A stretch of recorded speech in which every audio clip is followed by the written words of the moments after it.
Hello everyone, a new trailer came out with lots of new information about the new Pokemon games.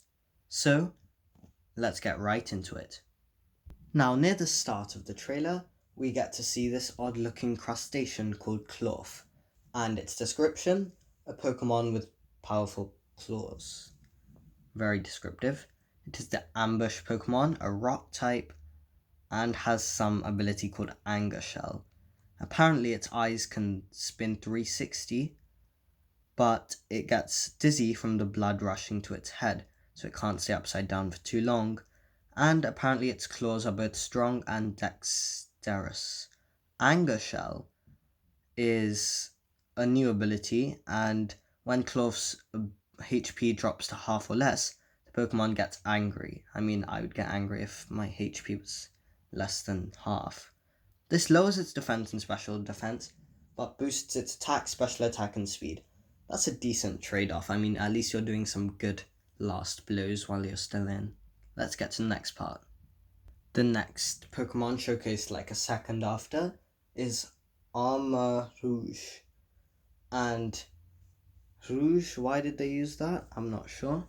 But this is the Fire Warrior Pokemon, Fire Psychic, and it's only 4'11". Quite a warrior, as you can see. And its armor is the source of its powers. That's quite interesting. And it says here that it's got a set of armor belonging to a distinguished warrior, which makes me think this might be some sub-legendary Pokemon. And apparently it likes to live by the principles of a fair fight, which makes it in stark contrast with the counterpart, which you will see very soon.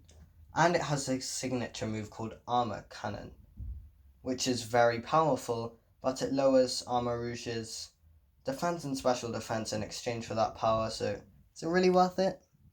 Now here's its cooler counterpart, and it's called Cerulege, and it is Fire Ghost type.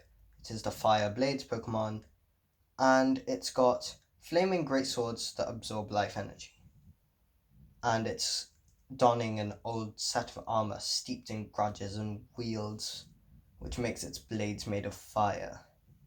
And it's willing to do anything to win, so it'll do some not very fair play to win, and it has a move called Bitter Blade, which will restore the user's HP by up to half the damage taken by the target, which makes me think that it's not going to be too strong, otherwise this would be way too overpowered.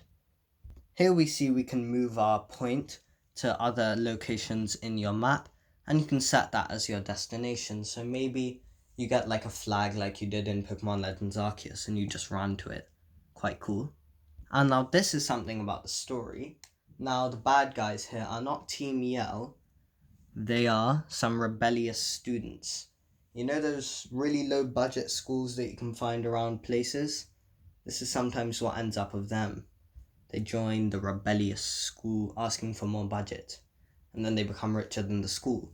So this is Starfall Street, full of a bunch of villains. And that is such an uncool way to start a battle. I'd say that's villainy all in itself. And they're also very overconfident, and they wear their ties in such a way that if I wore it like that, I'd instantly be deported right home, and I would get lots and lots of behavior things. So yes, these are clearly the bad guy students and the villains of this game. Nowadays, even school troublemakers have become major villains. But here's a fun thing we get to do. We get to raid bases. I guess Pokemon's really advancing very fast. Oh, and they use an under construction building. And this is their incredibly scary looking leader. Well, not really scary, but more like goofily gothic type outfit. So looks like a very fragile, like I feel like a Dragonite or even a Pikachu could take this person down, but still very scary look. You know, this is the kind of bad guys we have nowadays. And yep, that's their boss. But I must say, it's very unfair that she gets a battle from her giant disco bus while we battle on the ground. I must say though, this is animations done right. It jumps off the bus. Very nice. And here's something on the Path of Legends, which has the description of seek out the legendary Herba Mystica. Oh, and this is the irrelevant upperclassman cook guy who can cook up recipes. His name is Avery or something. He's part of the story too. Ah yes, Arvin, that's what I meant. So yeah, he gives us some information saying that you have to go into the lairs of Titans. So you have to attack Operation Attack on Titan and take their Herba Mystica. Very, very cool. Oh, and here we have the Titan. This is the defensive Titan, and it is way, way, way bigger than the other crustaceans around it, as you can see. Way bigger than the player character as well. There you go. It seems to be almost mechanical, the way that it's so big. There you go. So Titans, as you may have guessed, seem to be bigger versions of the normal Pokemon that you have to defeat to get this special ingredient. Aha, now I've done a little bit of research, and it says that this Herba Mystica is an extremely rare herb that can only be found in Paldea, and they are guarded by Titan Pokemon, and they can immediately restore health, so they're basically on max revives. It also says that you need to help out this Arvin guy because he's not good at battling Pokemon. Yeah, there you can, this is how big that Clorf is. And finally, there's a section about Victory Road. We are introduced to another character called Geeta, which is the chairwoman of the Pokemon League, the organization that runs these gyms. It says here, and the description on the page says that among the region's champions, she reigns supreme as the most skilled trainer of all. That's probably the only Indian-based character I've seen in Pokemon so far. And here is Nimona, which is probably going to be the person who gives us the tutorial on how to catch Pokemon. Oh, and to qualify, you have to do this gym test, otherwise you don't qualify. To do the challenge, it seems to be fairly simple, but it also seems to be quite amusing. And then there's this man with a whip, and he is a grass-type gym leader called Brassius.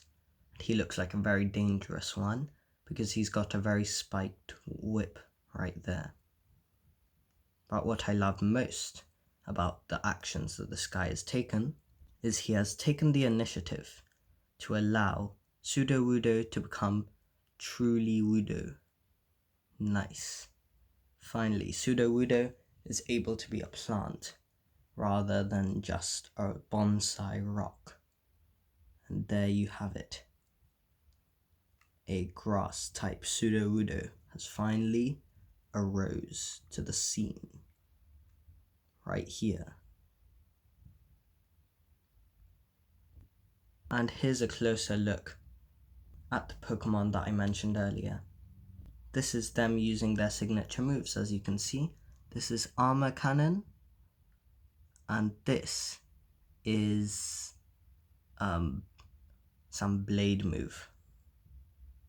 So guys, thank you for watching. Please like and subscribe, and I'll see you in the next one. Bye.